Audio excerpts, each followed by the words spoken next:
Welcome to the Golden State Media Concepts Sex Podcast, a show that examines all aspects of sexuality, from physical to emotional to spiritual. Join our hosts as they discuss age-old questions, common misconceptions, and the latest topics surrounding sex. They'll tackle topics about sexuality from the complicated to the hilarious and everything in between. GSMC Sex Podcast is your show for all of your questions about sex, even some you might not have thought of yet.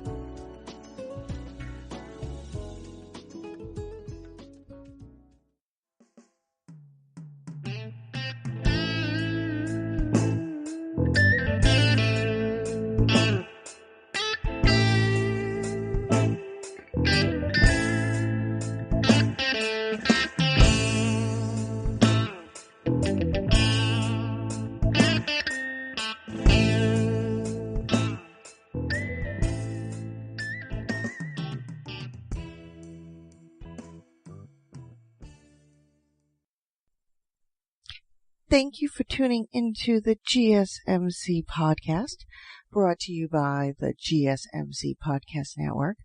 I am your host, Andra, where the topic about sex is from the point of view of an older woman.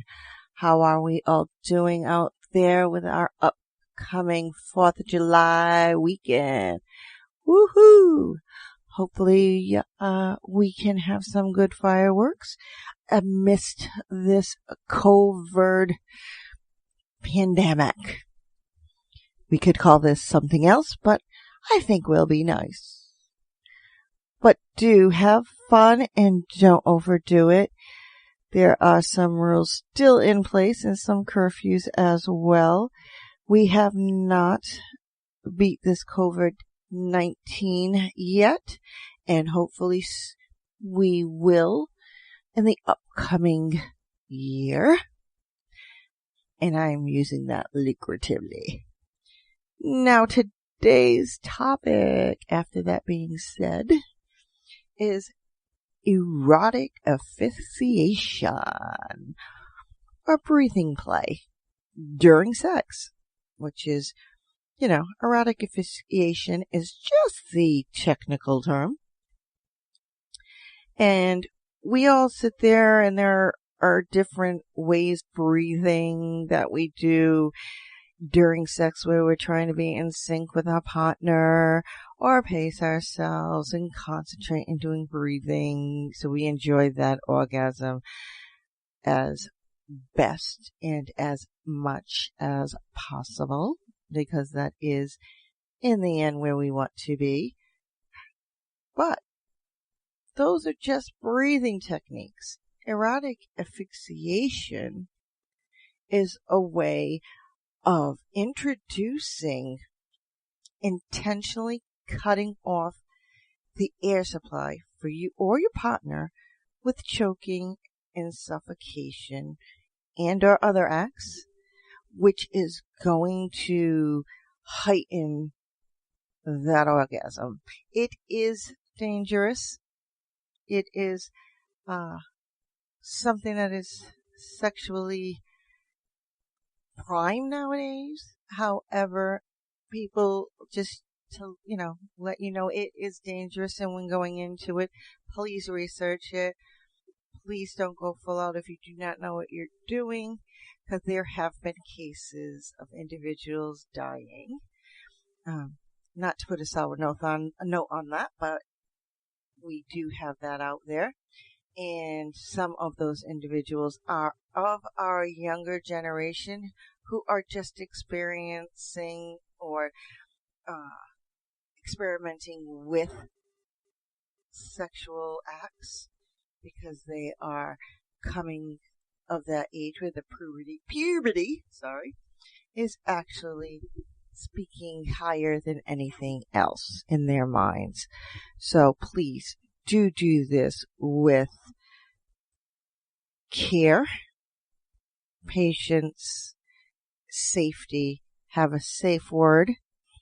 Make sure you communicate, because this is what it is. You're cutting off someone's air, regardless of the fact that it does induce and heighten that orgasm. Now, individuals who are into breath play, as I say, it does heighten the sexual arousal. And although your orgasms are really good normally, this particular type of sexual play really sends that orgasm off the top. Again, can be deadly, so please take precautions. And there are some things that, good to know that can ensure you have a good time, but also have that safety feature in so that you and your partner can recover and talk about it.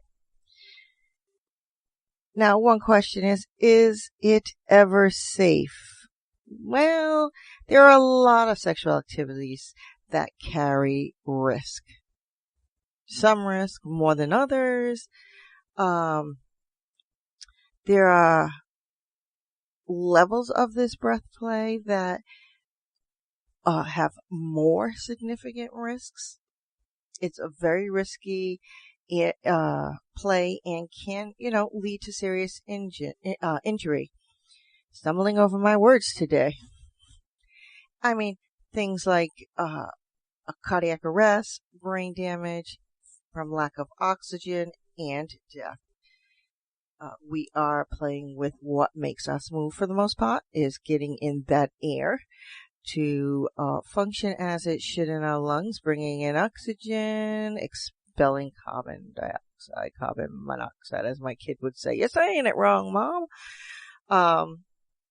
But it will, if you have a bad heart, really consider how you're going to go, but want to try this, really consider how you're going to do it, and very much go into it very lightly. Personally, if you do have a bad heart, it is not something that you would want to try, because this is something that is going to affect how your heart beats. So with that in mind, let's move on. Now, there are different types of breath play, and they do pose different risks and precautions. Now, there are precautions in the sense that can help you to prevent possible issues. So please do your research, study it. This is one sexual act that, regardless of all other acts that you do go into, finding out about them, and if you're a beginner, do certain things, but this one is one of the top dogs in that category to really research and take into effect every precaution possible to make it safe and enjoyable for both you and your partner. So why do people enjoy it? Well, it's like any other kink or sexual curiosity. It's an interest to people for many different reasons. Some reasons are common, obviously psychological, because during breath play, both you and your partner restrict oxygen to the brain. Preferably one at one time, one at the other. If you want to get real risky and try it with both of you, you better have been doing this for a little while and, understand or have it basically with your partner and an understanding. So think about that. This is the step one in this process. When your oxygen levels are low, you may feel lightheaded and dizzy. Remember that. When you're on the verge of passing out. And some people probably do make sure they are still breathing. When the pressure obviously is released and oxygen and blood begin to go through our little veins and arteries and everywhere else, there is that other rush that comes in right there. So you're getting two types of rush. Now, this particular rush is caused by a release of dopamine, serotonin, and endorphins, which are those things that just send us right to the top are pleasure sensations. And as most people will call it, head spinning exhilaration. And that's basically what the goal is with most everybody in getting to the top of that orgasm. So remember that.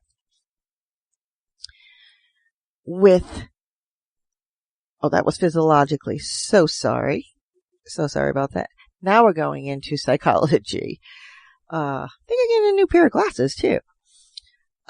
Psychologically. Some, breath play fans or people who like to do it. There is a power play element to it. That is the total turn on. So that is what they are looking for, or you are looking for. You are that person in charge. You basically are controlling the choke or the suffocation of your partner. And that, that particular power play is a way in which will turn you on as well, whereas both you and your partner will have that ultimate orgasm. It is also viewed as some form of submission, and in which you can be controlled as the partner. And, your partner is basically the dominant and is guiding the events that are happening sexually. That dynamic in there, or that level, when it goes into the submission and the dominance, gives it adds a layer to the arousal. And that's only with some people. That doesn't always work. Now, again, this is a act of suffocation and choking your partner. So if you see your partner flailing and panicking, do stop. Onto the physical aspect, because we all want that lovely after effect.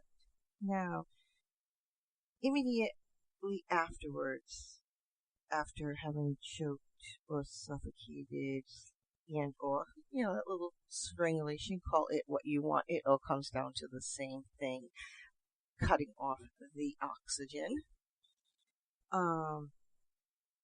Your body might be so totally confused because you've had this awesome orgasm, but yet you're getting the rush of endorphins and hormones as it made in that, that positive, pleasurable thing. So wait a second, you're trying to gather all of this. My partner just choked me, somewhat suffocated me. I enjoyed it.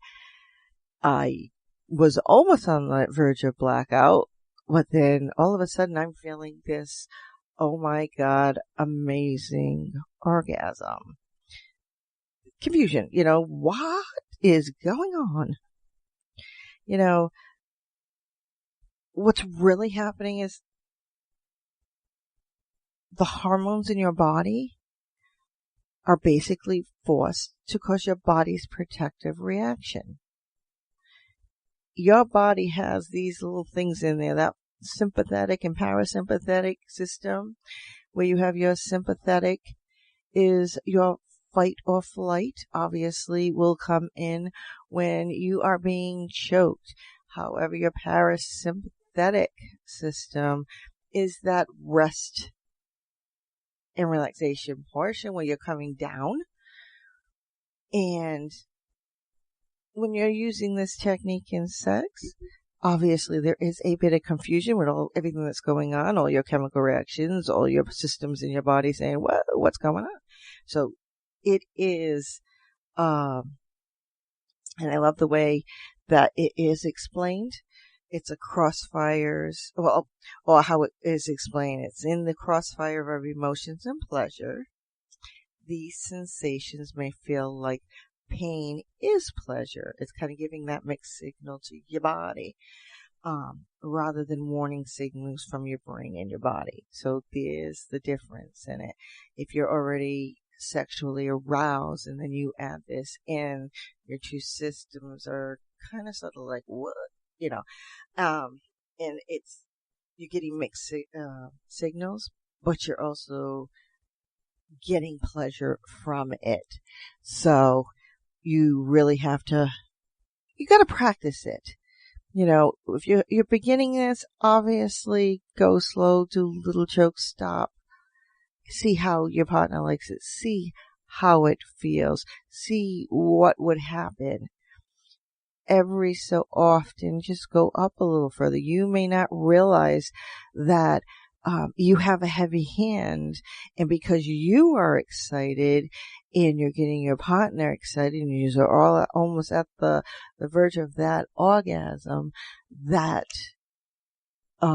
you are not concentrating on how hard you're choking. So this is really, really what you need to concentrate on when using this technique. The main word in all of these techniques is breathe. And it is something that we need as humans.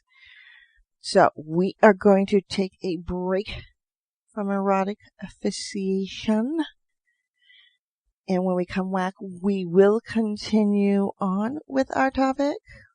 And, it is a pleasurable thing, and we will discuss that more. And in the end, we'll discuss something really nice. Who's to say? I might make something up as I go along. So get that drink, get that snack, come back, get relaxed, meet me back here for more Sex Talk with Andra.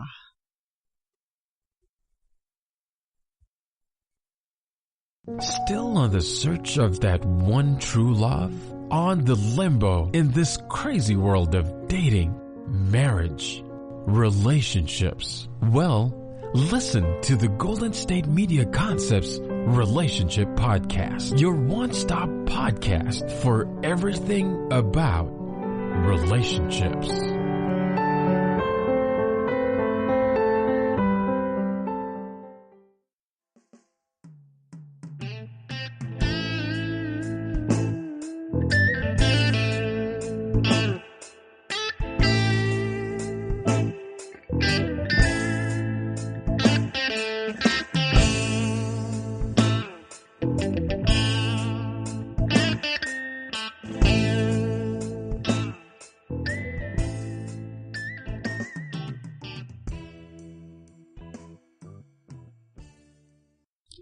Thank you for continuing to tune into the GSMC podcast, brought to you by the GSMC Podcast Network. I am your host, Andra, where the topic about sex is from the point of view of an older woman.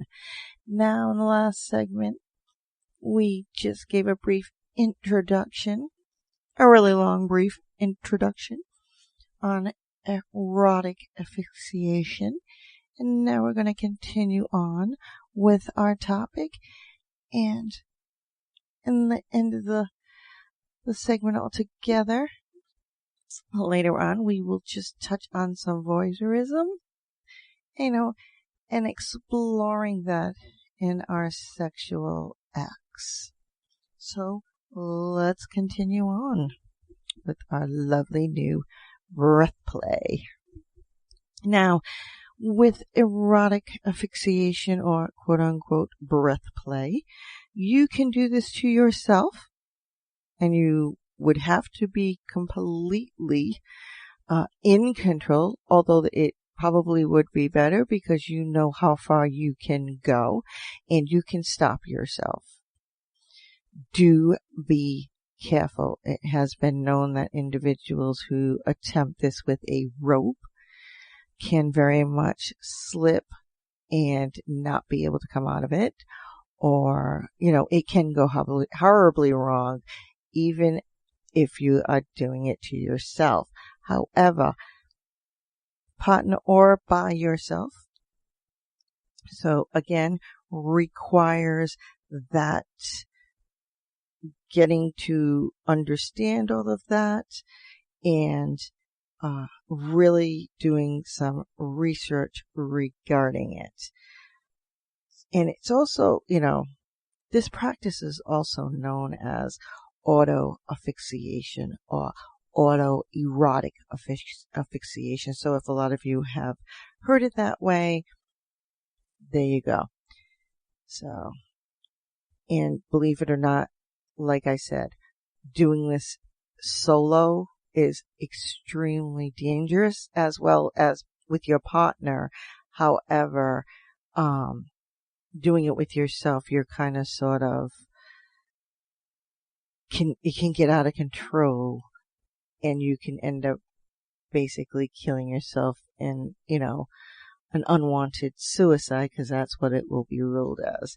So not to bring your whole excitement down, but it's very good to know the goods and the bad to all sexual acts for to have an overall enjoyable time with your partner. And that is what we are there to do, to get the most out of our orgasm, to get the most out of that sexual act. Now with this breathe play, it's very good, which a lot of people who have been doing it or do it in general they create a fail safe. Example would be a knot, which is, used to give way if you, pull hard on it, and it will just disenlarge, which is very good. If hitting something, if you feel you're on the verge of passing out, gives a signal so that someone can hear. They are very good for preventing death, and that's what they're designed for. However, there are those events that have gone up and beyond that, regardless. If you are doing it by yourself, please tell a trusted friend or an individual that you trust. Overall, could be a family member. And this way they can, to watch you or to listen for you. If you're doing this as a masturbation technique, remember, they probably know what you're doing. Or if you are partners and you tell your partner, I want to go and do this myself. This way they know what you're doing, and if they haven't heard from you, or if they hear a bang or whatever it is, or you give that fail-safe, that safety knock or whatever, they can come in and help you, or they can just sit there and watch you in making sure that you are okay. Also putting a time limit on it so that they can get you out of it, or so that you don't go too far. Very, very good to be monitored, as much as you may find that a little weird, but you do have to have a trusted friend. Generally with women, it's easier than with men. Hey, women, we take girlfriends to the bathroom with us, and guys are still trying to figure out why. So this is no different. I think we're a little bit easier and a little bit more into ourselves. Guys just want to get off. So, but if it is your partner, they do love you. They care deeply with you, immensely. Yes, let them know. If they're in the next room, just tell them to stay there, because if you bang on the wall so many times, they can come a-running. You need to realize this is what it is. It is choking, strangulation, suffocating. There are also, if you don't be careful, or you're not careful, you don't do your research, there can be long-term side effects to this, which we do not want. Just like with drugs and alcohol, this can do the same, and it's self-induced, which is the scary part about it. So, now, next topic on this lovely breath play is to, responsible breathe play comes down to 3 things, people. 3 things. 1, and this is to make it enjoyable so that if you like it, you can do it again and not have to worry. Well, you do still worry every time you do it, but at least the next time you do it, you'll have an idea of how far you can go, and building up on that for later incorporation into your sex act. However, as I always say, top on the list is education. One of the top things to do with regards to this particular sex act is to research the anatomy of the neck. We know the basics, the Adam apple, the jugular is there, muscles are there, it's our, throat, as we just generalize it all. But finding out the anatomy of the head in relation to the anatomy of the neck, and add in the anatomy of the chest, because remember, we are cutting off our oxygen supply. How does it affect our brain? How does it affect our head? How does it affect our lungs, our chest, our heart, all these things that are going on in there?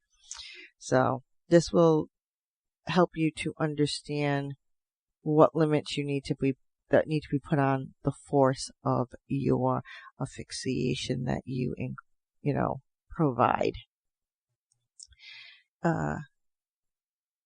In incremental increases with this sort of breath play comes incremental health issues, and you need to level up on. If you're going to level up on this, you're going to take it to that other level. You need to up that level with, increasing your education to avoid that injury. And also, learning about anatomy is so much fun, because you can learn out new things that you might just find out will work sexually. And you might want to try that as well. And with that learning about anatomy, it will also teach you the importance of proper hand placement, or where to place the restraints, like the belts, the scarves, or the ties, or the rope. Some people use a bag, and we'll get into this a little later on and show you different ways to have erotic asphyxiation or to conduct it. It is knowing what you are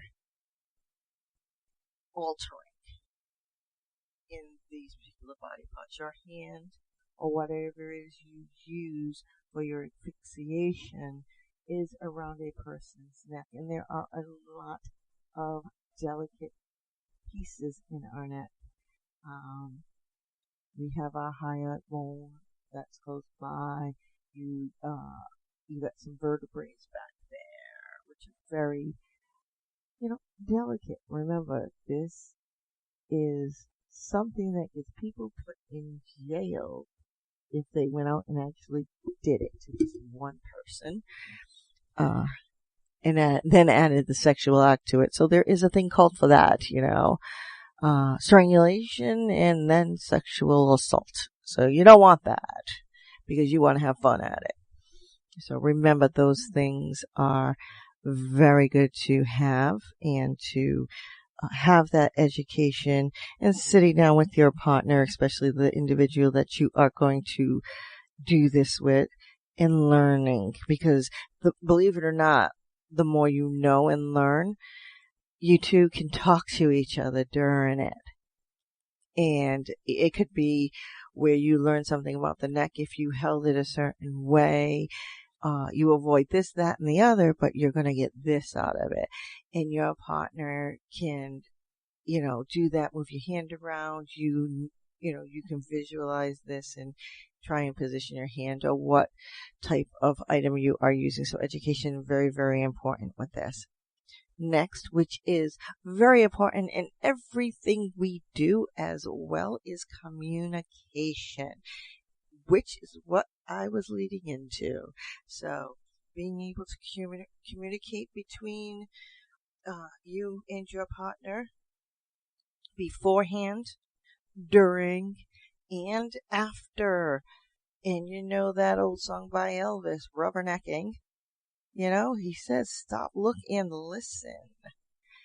This is one of those sex acts that is very, very, very important to enforce that. So communicating on all levels, verbally, giving nonverbal cues for safety. It also creates a sense of safety for both you and your partner, because you really need to let them feel safe in order for you to do this. If they do not feel safe, please do not do this. Now, there are some things to consider, which, it depending on the scene. First thing is holding something in your hand, such as your keys, and dropping it when you would like your partner to stop. Safety feature. Tapping three times on your partner's hand or a nearby surface. Safety features is a way of communicating to let them know that it has gone too far, or you need to stop. You're scared, and you're afraid of what's next. Another one is snapping your fingers, although I find this one probably to be one of the hardest ones, as you're trying to concentrate on snapping your fingers and also letting your partner know. So it is a safety feature to work on with your partner before, going into this head on fully, because you can get wrapped up in that awesome sex feeling, and you're all pepped up and you're on the verge of just blowing your load all over the place. This is something that you would like to take, and with time. So, and having those features in effect are very, very helpful. Obviously, the next one is consent, because without the education and the communication, you need the consent. If you don't have the consent, all that stuff goes right out the window. You may have consent in the beginning, and then when you're going to do it, your partner is too anxious or feels too scared to go on with that. Please respect your partner's wishes and do not do it, because there are other times and places to try this out with your partner.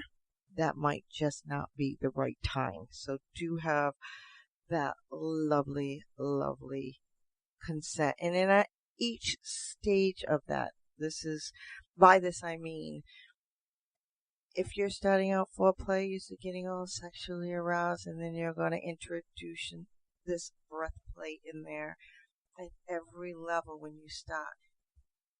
Can I start? Make sure you have consent from your partner. Can I squeeze a little harder? Consent from your partner. Communicating. Okay? Very, very important. This. We are going to take another break here.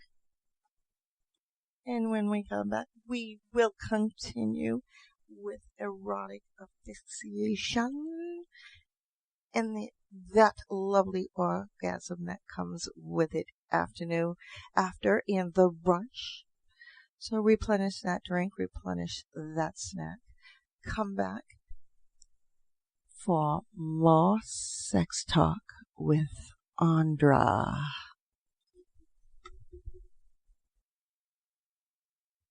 Tired of searching the vast jungle of podcasts? Now listen close and hear this out. There's a podcast network that covers just about everything that you've been searching. Hey! The Golden State Media Concepts Podcast Network is here. Nothing less than a podcast bliss with endless hours of podcast coverage. From news, sports, music, fashion, cooking, entertainment, fantasy, football, and so much more. So stop lurking around and go straight out to the Golden State Media Concepts Podcast Network. Guaranteed to fill that podcast itch. Whatever it may be. Visit us at www.gsmcpodcast.com. Follow us on Facebook and Twitter, and download us on iTunes, SoundCloud, and Google Play.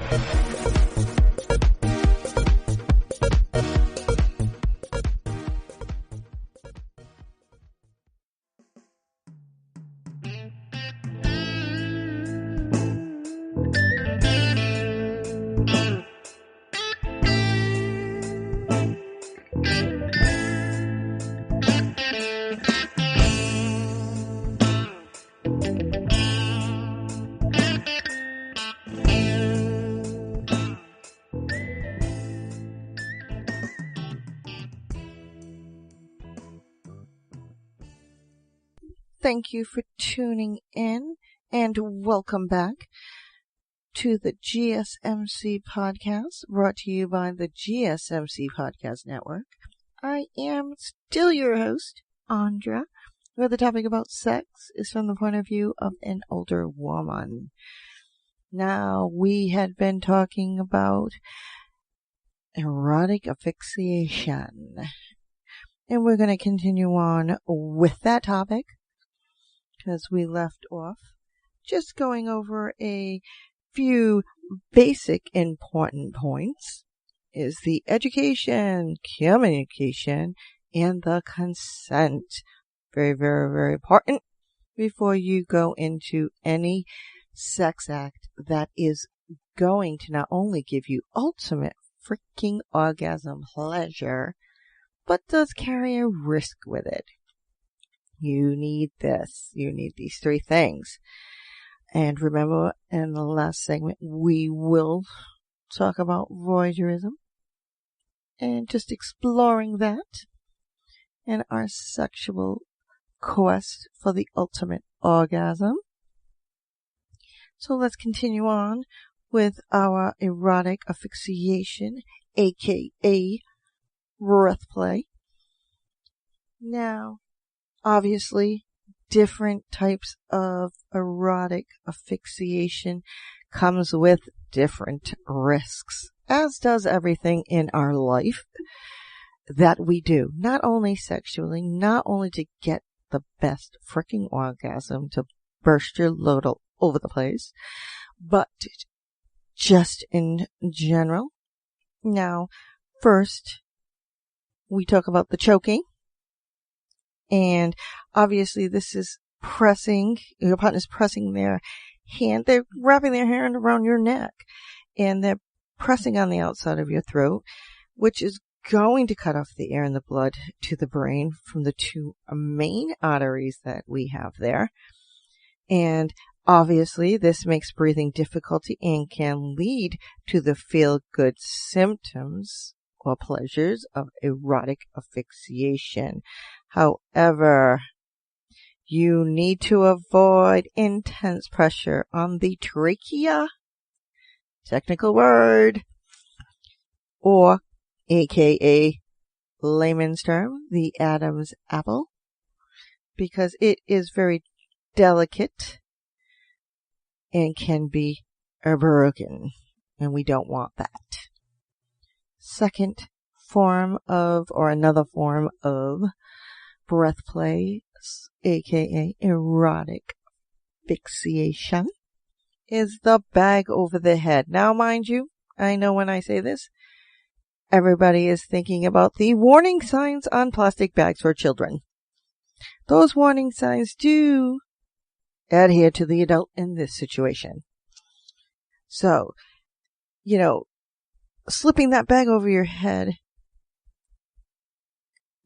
when you're doing that, your partner can go into immediate anxiety, immediate, oh my goodness, and it is immediately cutting off the oxygen, and really reduces it. So the minute you put that over, you're getting a little bit of panic from your partner, and the enclosure. Some people may be claustrophobic. So remember that. If you have been with your partner, you will know these different things. Again, educate, communicate, consent. And because this particular erotic asphyxiation is like immediately. When you put your hand over someone's throat, you can go lightly to, more intense, or to back it down.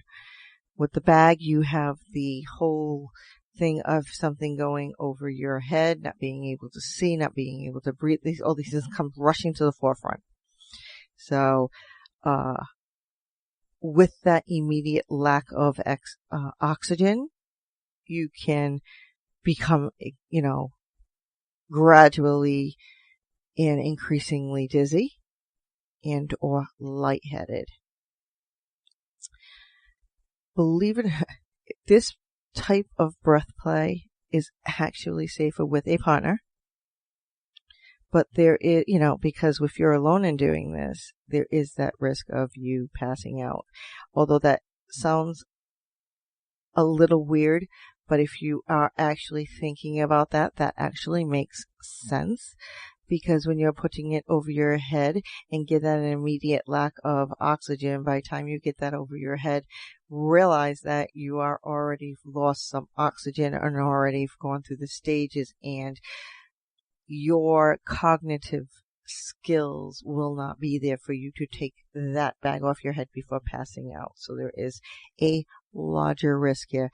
That is why you have that person in the other room, or you have a close and trusted friend sitting there and monitoring you. Next one is strangulation. Obviously, when we go into this, we're bringing a little thing into, like the belt, the scarf, the rope. We're bringing those into play. And with strangulation is when your body senses blood flow is really low and the blood pressure increases. And although that is a good thing and you want to engorge your blood vessels to get that good orgasm in there, there still is a danger, people. Danger, Will Robinson.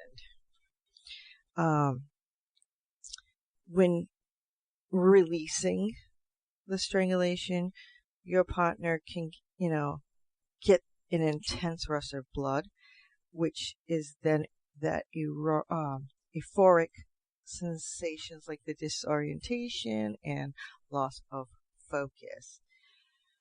But with this particular type of erotic asphyxiation, it can be done with the hand or with a belt. Obviously, strangulation is, when we think about it, it is with another object. These can be quickly dangerous if they do not have that fail-safe on there to have a quick release. So, hope both of you know CPR, or at least the person who's still awake. So, there is your real saving grace there as well. If the pressure is too great or goes on for too long, that's when you come in with your cardiac arrest or death, and we don't want to get that far. So I'm still going to tell you, educate, communicate, consent. ECC might mean different things to different people, but in this case, that is what it stands for and is very, very important in anything we do. So, because you are more aware of what needs to be and how it to be done and how to come away from it safely. So now there is a way in which to help to prevent that cardiac arrest and death by leaving at least 2 fingers width between the neck and the apparatus used. Okay, so if you can put 2 fingers in between that is very good, and that is a precaution as well. And this way, it gives you that our natural reaction when we feel as scared or whatever, if something's around our neck, our natural reaction is to put our hands up or our fingers in between that object and our neck. So there's where those two fingers will come in handy. Another form of erotic asphyxiation that is commonly used is smothering. Now, generally, it's where you have your partner. Obviously, you could use a pillow with this, but sexually, you have your partner sit on your face. Or it can be vice versa, depending on who is receiving this particular erotic play. And there are, you can believe it or not, some people actually use gas masks. A little funny, and it might be exactly a turn on during sex, but it is a process of breath play in smothering. This particular obstruction scenario limits your oxygen to your brain, just like everything else does. But it causes lightheadedness, which does all others, but there's also weakness in there, which comes with everything else. Do not practice this one alone, or it's not, what shall we say, it's not good to probably practice this one alone, because we may not be able, or, you may not be able to, the person who is doing it to themselves, be able to get that fast time reaction that you need to take that item off, because you might have already passed out. And once you pass out and no one knows this, there comes the end part. And you don't want that. You might have got the orgasm out of it, but I don't think that's the way you wanted to get that orgasm. So there is a lot where the reason why smothering is better with a partner, because there's the word, the signal, you're able to do that, they're able to watch you and to enforce that much, much better. Now, mind you, you are playing with cutting off the oxygen to various parts of our body and your partner's body. Overall, it's the human body. So obviously there are some side effects to be considered, or you may ask yourself, are some side effects to be expected? Yes, there is, obviously. I mean, you could take all the precautions in the world, but you will always have some sort of side effect. And they may come in the form of coughing, disorientation, muscle weakness, numbness, drowsiness, loss of coordination. Hey, some people might like the numbness part. I don't know. Depending on how you're going to get there and what you're trying to get out of it, I might want to think that one over. So, now, obviously, a single one is not particularly dangerous when it comes to side effects, but couple those with all 1, 2, 3, 4, 5, or all the rest of them, yes, we have serious issues. So, there are going to be side effects, but being able to come out of it and stop it so those side effects are not long-term detrimental to you is what the goal is. Again, educate, communicate, consent. Always, always good. There are people who have been doing this for ages. It's in movies, people. Who, they have been doing this, but they had to work up to get there. I know we want that ultimate orgasm and the mere thought of finding out there is a new way to do this, which is actually an old way. You really need to think before you do. Another question that you may ask yourself: what can happen if it goes too far? Obviously, we know what can happen. There is a seriously thin line with erotic asphyxiation between the safe play and the dangerous. So, obviously, you're going to get the doctors who are going to really advise against it. But I'm assured that most of you are not going to go to your doctor unless you go there and you are talking to them and it comes up in conversation. That's one hell of a doctor. Give them a tip. But there are long-term complications if you are not properly doing this and looking for those warning signs. Obviously, would be brain damage, because obviously the oxygen is not getting up there. Damage to the larynx. Obviously, we are pushing on our neck. This is a delicate muscular organ, and we do not want to damage it.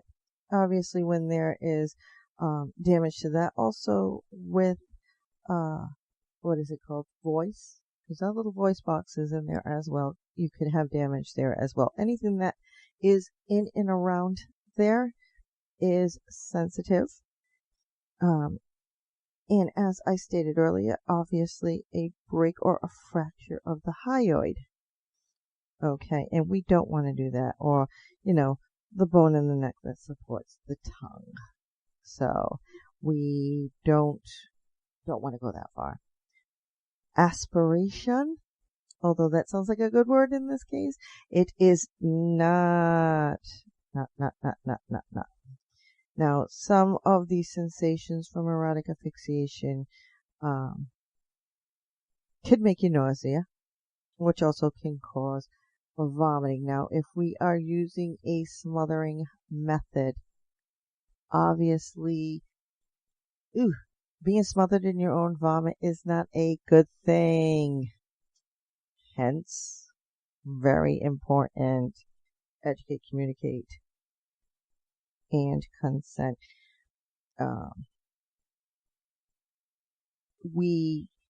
It's very uncommon, but it does happen. We want to make sure that this does not get in the airways, does not get in the lungs of our partner, because that could cause infection and long-term breathing complication, as well as completely and utterly ultimate death. We're going to take a break on that note. When we come back, we will finish up some more of our erotic asphyxiation and complications that can happen with it, even though we are having fun. So if you want more snack, more drink, go and get it. Meet me back here, because when we are done with erotic asphyxiation, we will talk about exploring voyeurism. So please do meet me back here for more talk, more sex talk with Andra.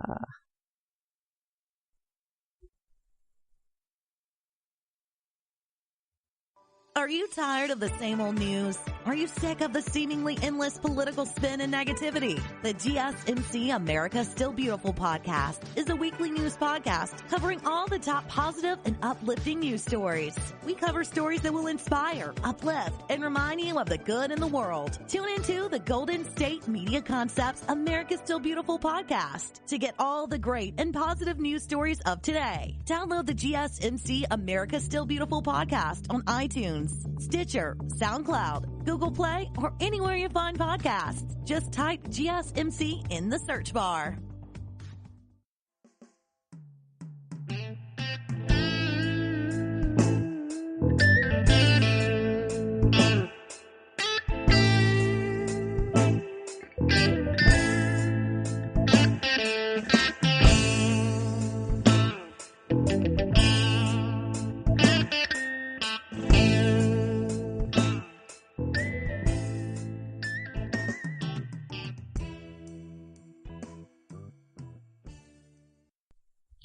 Thank you for tuning into the GSMC podcast, brought to you by the GSMC Podcast Network. I am your host, Andra, where the topic about sex is from the point of view of an older woman. Now, I do welcome you back to the final portion of our show today. And we're going to finish up with where we left off at, some side effects that may occur when, indulging in breath play or erotic asphyxiation. Now, and then we're going to finish up the show with, exploring some voyeurism. So let's get this show going. Now, our next side effect, obviously, is a heart attack. We are messing with the oxygen that is in our blood. We are decreasing that. And those particular changes in that oxygen level can upset the heart's natural rhythm. It may, lead to some deadly abnormalities. Obviously, the end result in some cases can be cardiac arrest. It has been found to be rare, but is still a big factor to consider when trying to get that ultimate orgasm through erotic asphyxiation. Last one on our list of side effects, possible side effects. I'm sure there are other things that are probably have happened, but these are the main ones that are really prominent when doing this, and are probably the things that would happen first. So the last one is, for technical terms, is the orbital subperiosteal hematoma. Now, in layman's terms, it is a hemorrhage on the eyeball. Now, generally, we get these, or we'll bust a blood vessel. If we are straining too much to go to the bathroom, it happens. Women get them when they are straining during labor. It is something that does occur. However, in this instant, it is obviously 10 times worse, which can lead to permanent vision loss or long-term optic pain. We do not want that. Do seek emergency assistance if any of these things do occur, or there is something that you have no idea it's something new and it only started right after that. Do get it checked out. They are there to help you. Again, just being careful, because our ultimate end is to have that ultimate orgasm and to just basically grow and do different things and spice up that bedroom. But there are always different sides that can be affected by such acts. But then again, just enjoy that lovely orgasm and do talk about it. Now, probably ask yourself, what do you do if you or your partner is experiencing any one of these adverse effects? Come on. First thing is, if you know CPR, please do administer it, but do contact an ambulance or just swipe of your partner and please rush them to the nearest emergency room, because you do not want to have that on your conscience, because sex will be totally different after that. I don't think that you would either try that again, and you'd be very, very slow to go back into an overall sexual relationship with that. Obviously, CPR right away, because you are right there and you are providing this for your partner. And, most people have either been, or the majority of America or the world has been schooled in CPR at one point in time, or they watch TV. do find out about it. And again, the big ECC, educate, communicate, consent, because sex is our end goal with our orgasm, and we want the best that there is possible. And I am not telling you to hold back on that. Do enjoy it, but do be careful when, bringing that orgasm to the second level. Now, you really need to, coming with anything that you do, it could be the easiest of sexual acts. It could just be you just having a good old time with foreplay, but it's a little bit of rough and soft in there, and you fall off the kitchen table and hurt yourself. It happens, and I'm sure most of you can probably relate, but it's always good to do find out about everything, really school yourself on it. Learn about that anatomy, because anatomy is fun. Because while you're in there, you might just want to go down below and check on that anatomy from the standpoint of your genitals and let them talk to you, because you might find other ways to work on them. And again, they are the ones we are trying to make happy to get that end result of orgasm and just being able to make it last for as long as possible. Your partners are, both you and your partner are trying to get to the same end goal while really pleasing your partners. So, but there are some things that these are ways to do this and have that, but also, knowing about what to do and not to do, because if you just go in there blindsided, it will not end very well. So, as promised, looking into or talking about voyeurism. Now, voyeurism is actually defined as an interest in observing unsuspecting, first day with the new tongue on here, people while they undress, are naked, or engage in sexual acts. The interest is more related to the act of the watching rather than in the person actually being watched. This could be with your partner, or you could do some illegal activities with peeping toms. So really think about that before you do it. The person who is doing the watching is called the voyeur.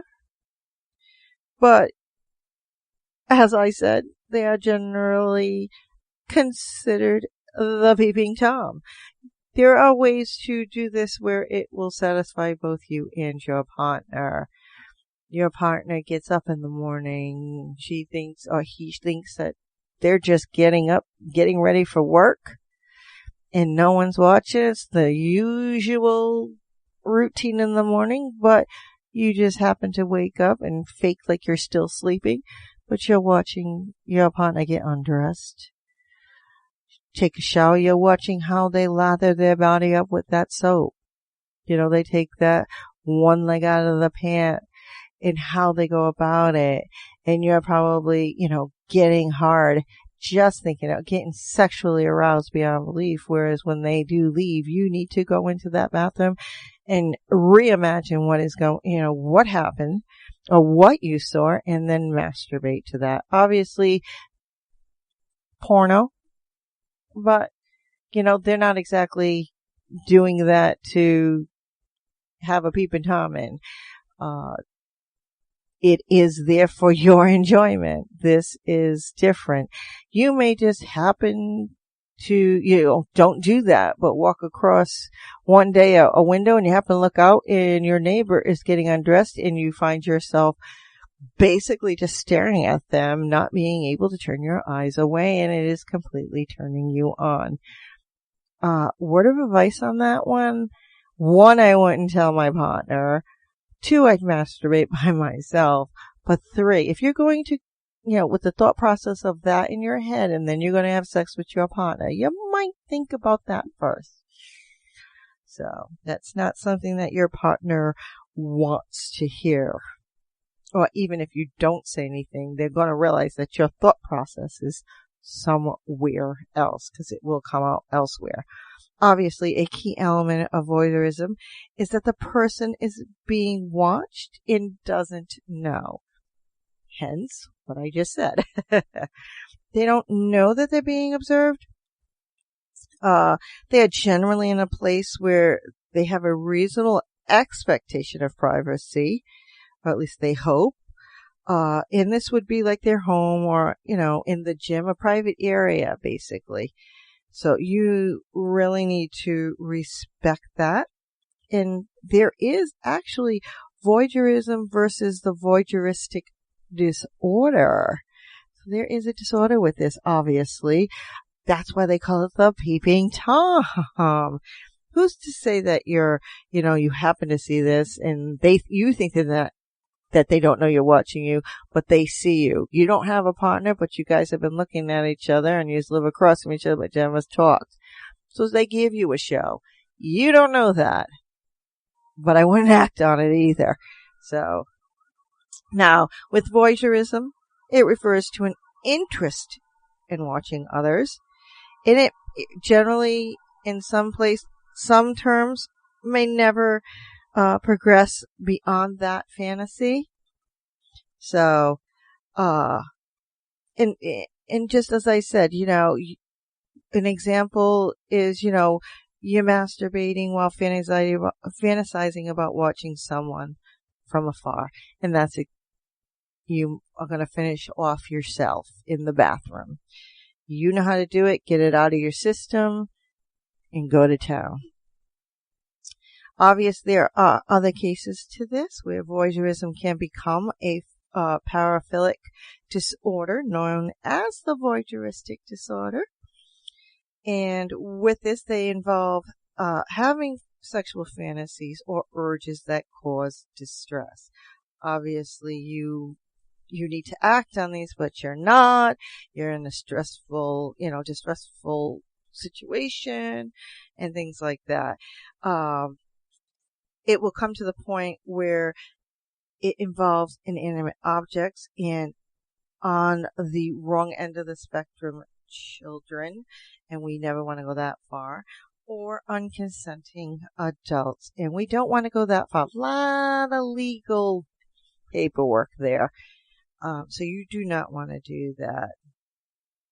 Again, if you happen to see somebody and you weren't actually meaning to see them and you're turned on, do take this out on your own and please try to avoid going by that so you don't fall down that road and having it being more than what it is. So here is, an explanation of what does responsible voyeurism look like. Voyeurism, it is by nature, which is really, really good, and basically implies that one party doesn't consent to the activity. Obviously, they don't know you're looking at them and watching them undress and getting sexually aroused and having to go masturbate. It comes to the point where, and it's gone too far, and you sit by the window and you're watching them and you're masturbating in the window. You are having difficulties. Not very, very good. So if you have those voyeuristic desires, believe it or not, please fulfill them responsibly without violating that individual's consent and privacy by going into your bathroom and masturbating. Do it twice if you have to. Do it 3 times just to get that feeling out of you. In order to maybe bypass it happening again. don't go by that window, or make sure the shades are done down. So there is what that is. Do get pornography, because that you can actually watch. That's why I make it. And watch it and do it to that. Get your mind off of that person that you're watching, if by accident or anything like that. Do some role playing. Some things just to throw out there. And you know what? They actually recommend podcasts. So turn into my podcast so you can just talk sex and maybe masturbate to the sound of my voice. Who's to say it may be sexy to some people? I don't know. I cannot hear it on the other end of the mic, but I do hope that you are enjoying it. And that does bring us to the end of my show. As always, practice safe sex. If not for your partner, for yourself. But do enjoy that orgasm and finding new ways to express it, because that is why our bodies do this. Sex is fun. So do enjoy this. Until next, I do thank you for listening to the GSMC podcast, brought to you by the GSMC Podcast Network.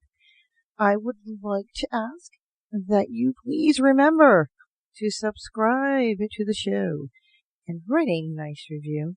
That really helps us. Also, if you can please follow us on Facebook, Twitter, and Instagram. We are there for you. Thank you, and have a good night, and have good sex.